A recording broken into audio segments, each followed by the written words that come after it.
Dans cette vidéo, on va calculer le PGCD de deux nombres A et B en Python.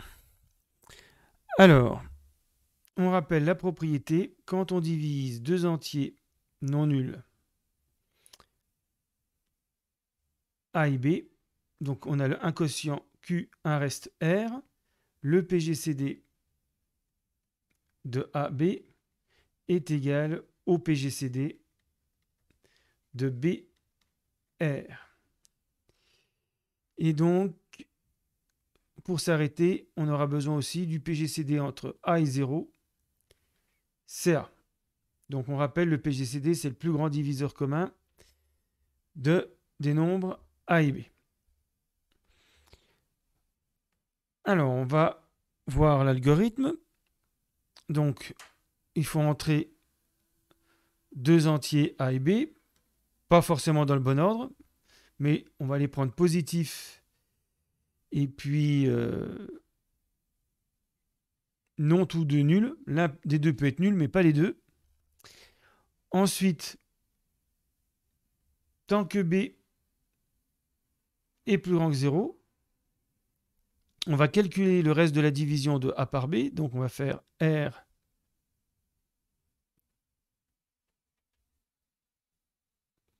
et le reste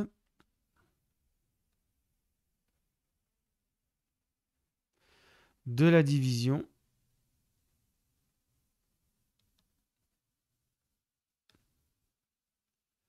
de A par B.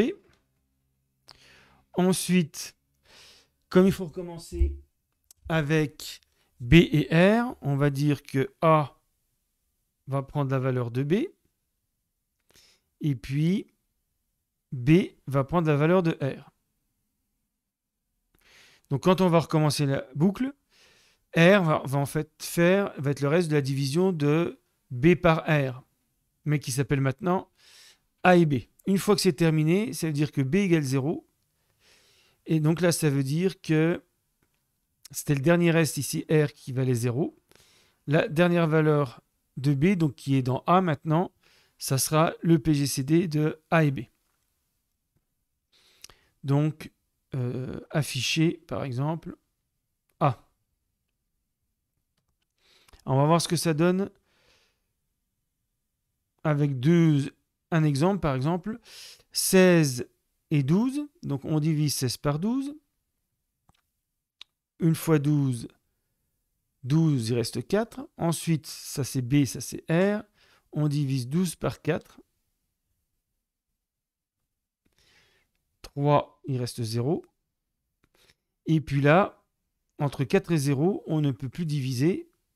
Et donc, on a PGCD de 16, 12 égale PGCD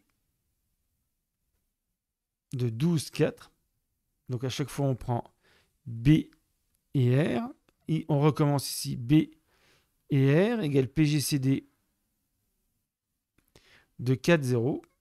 Et quand on arrive à 0, le PGCD, c'est 4. Effectivement, 4 est le plus grand diviseur commun entre 16 et 12. Alors, on va voir si l'algorithme marche, celui qu'on vient de voir. Donc, on a A, B et R. Ensuite, on va prendre A égale... on va inverser d'ailleurs. Il se passe quoi si A au départ est plus petit que B?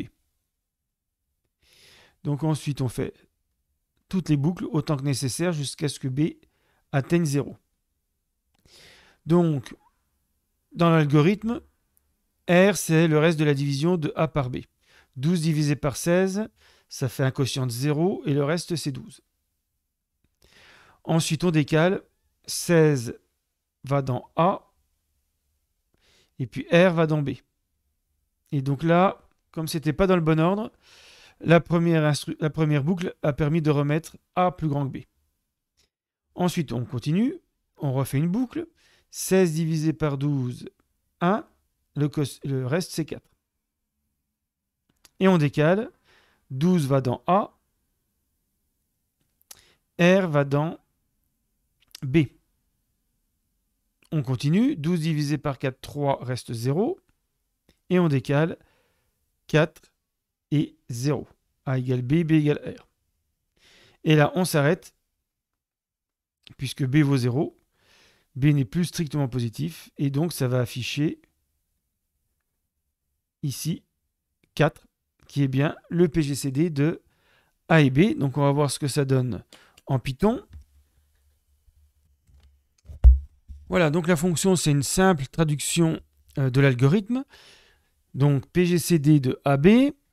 Donc, tant que ça devient while B strictement positif, 2 points.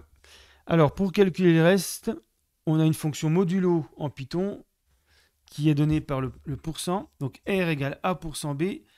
Ça calcule le reste de la division euclidienne de A par B. Et ensuite, on fait le décalage A égale B, B égale R pour pouvoir recommencer la boucle avec les nouvelles valeurs de A et B. Et puis, à la fin de la boucle, on retourne A. Donc, on va voir si ça marche. PGCD de 12 et 16. 4. Alors, je vais multiplier par 10. Normalement, ça va multiplier le PGCD par 10. Voilà, pas de problème. 40, c'est le plus grand diviseur commun de 120 et 160. Alors, pour des nombres plus compliqués,